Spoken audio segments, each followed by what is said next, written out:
نحمده ونصلي على رسوله الكريم عن معاذ بن جبل رضي الله عنه أنه سأل النبي صلى الله عليه وسلم عن أفضل الإيمان قال أن تحب لله وتبغض لله وتؤمن لسانك في ذكر الله قال وماذا يا رسول الله قال وأن تحب للناس ما تحب لنفسك وتكره لهم ما تكره لنفسك رواہ احمد۔ ترجمہ: حضرت معاذ بن جبل رضی اللہ عنہ سے روایت ہے کہ میں نے نبی صلی اللہ علیہ وسلم سے افضل ایمان کے متعلق سوال کیا، یعنی پوچھا کہ ایمان کا اعلیٰ اور افضل درجہ کیا ہے، تو وہ کون سے اعمال اور اخلاق ہیں جن کے ذریعے اس کو حاصل کیا جا سکتا ہے؟ تو آپ نے ارشاد فرمایا یہ کہ بس اللہ ہی کے لیے کسی سے تمہاری محبت ہو اور اللہ ہی کے واسطے بغض اور عداوت ہو، یعنی دوستی اور دشمنی جس سے بھی ہو صرف اللہ ہی کے واسطے ہو، اور دوسرا یہ کہ اپنی زبان کو تم اللہ کی یاد میں لگائے رکھو۔ حضرت معاذ رضی اللہ عنہ نے عرض کیا کہ یا رسول اللہ، آپ نے فرمایا کہ یہ کہ دوسروں لوگوں کے لیے بھی وہی چاہو اور وہی پسند کرو جو اپنے لیے پسند کرتے ہو اور چاہتے ہو، اور ان کے لیے بھی ان چیزوں کو ناپسند کرو جو اپنے لیے ناپسند کرتے ہو۔ تشریح: حضرت معاذ رضی اللہ عنہ کے سوال کے جواب میں رسول اللہ صلی اللہ علیہ وسلم نے اس حدیث میں 3 چیزوں کو ذکر فرمایا ہے اور بتلایا ہے کہ کامل ایمان جب نصیب ہوگا جب کہ یہ 3 باتیں پیدا ہو جائیں: ایک، اللہ ہی کے لیے دوستی اور دشمنی; دوسرا، زبان کا یاد الہی میں مشغول رکھنا; تیسرا،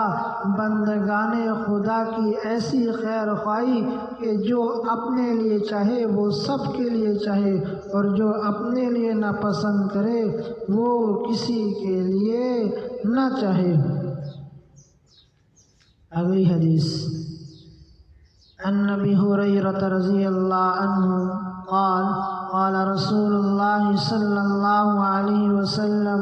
لا تدخلوا الجنة حتى تؤمنوا ولا تؤمنوا حتى تحابوا أو لا أدلكم على شيء إذا فعلتموه تحاببتم أفشوا السلام بينكم رواہ مسلم۔ ترجمہ: حضرت ابو ہریرہ رضی اللہ عنہ سے روایت کہ رسول اللہ صلی اللہ علیہ وسلم نے فرمایا تم جنت میں نہیں جا سکتے جب تک کہ صاحب ایمان نہ ہو جاؤ، اور تم پورے مومن نہیں ہو سکتے جب تک کہ تم میں باہم محبت نہ ہو۔ کیا میں تم کو ایک ایسی بات نہ بتلا دوں کہ اگر اس پر عمل کرنے لگو تو تم میں باہمی محبت پیدا ہو جائے؟ وہ بات یہ ہے کہ تم اپنے درمیان سلام کا رواج پھیلاؤ اور اس کو عام کرو۔ تشریح: کہ اوپر کی حدیثوں سے معلوم ہوا تھا کہ بندے کے ایمان کی تکمیل کے لیے ضروری ہے کہ اس کو اللہ اور رسول کے ساتھ اور ان کے دین کے ساتھ تمام سوا سے زیادہ محبت ہو، اور ان کے سوا جس سے بھی محبت ہو انہی کے تعلق سے اور انہی کے واسطے سے ہو۔ یہ بندے کا دل خود غرضی سے بالکل پاک صاف ہو، اور اس کا حال یہ ہو کہ جو اپنے لیے چاہے وہی اللہ کے دوسرے بندوں کے لیے بھی چاہے، اور جس چیز کو اپنے لیے پسند نہ کرے اس کو کسی دوسرے کے لیے بھی پسند نہ کرے۔ اب اس حدیث سے معلوم ہوا کہ ایمان کا دعویٰ کرنے والی کسی قوم اور کسی معاشرے کے ایمان کی تکمیل کے لیے یہ بھی ضروری ہے کہ ان میں باہمی محبت ہو۔ اگر ان کے دل ایک دوسرے کی محبت سے خالی ہے تو سمجھنا چاہیے کہ وہ حقیقت ایمان اور اس کی برکات اور ثمرات سے بے نصیب ہیں۔ آخری حدیث: عن عبد الله بن عمرو رضي الله عنه قال قال رسول الله صلى الله عليه وسلم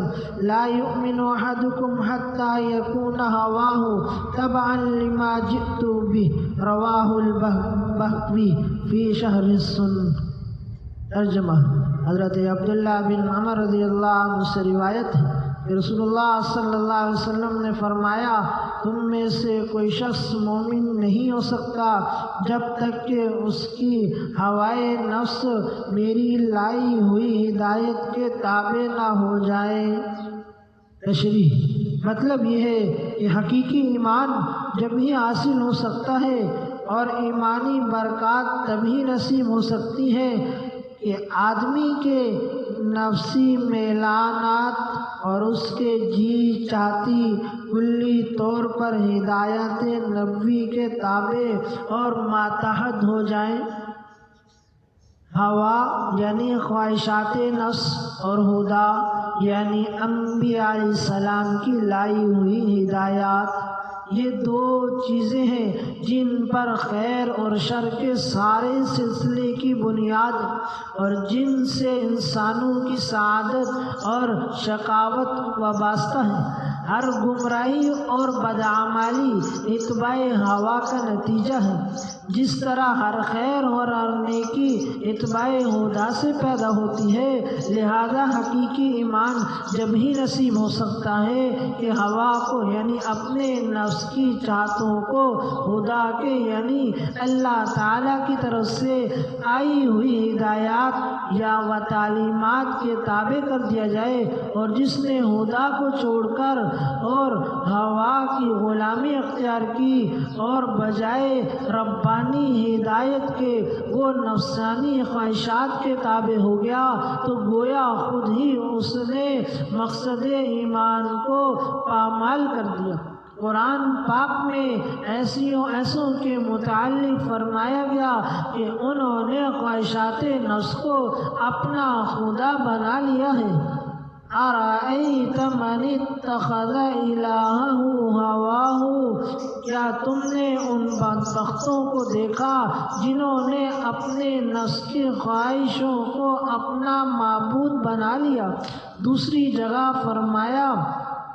وَمَنْ أَضَلُّ مِمَّنِ اتَّبَعَ هَوَاهُ بِغَيْرِ هُدًى مِّنَ اللَّهِ إِنَّ اللَّهَ لَا يَهْدِي الْقَوْمَ الظَّالِمِينَ۔ جو شخص اللہ کی ہدایت کے بغیر اپنی جی کی چاہت پر چلے، اس سے زیادہ گمراہ اور غلط اور کون ہو سکتا ہے؟ اللہ ظالم لوگوں کو اپنی راہ پر نہیں لگاتا۔ اللہ تعالیٰ سے دعا ہے کہ اللہ تعالیٰ ہمیں حدیثوں کو صحیح معنی کے ساتھ سمجھنے کی توفیق نصیب فرمائے اور اس پر عمل کرنے والا بنائے۔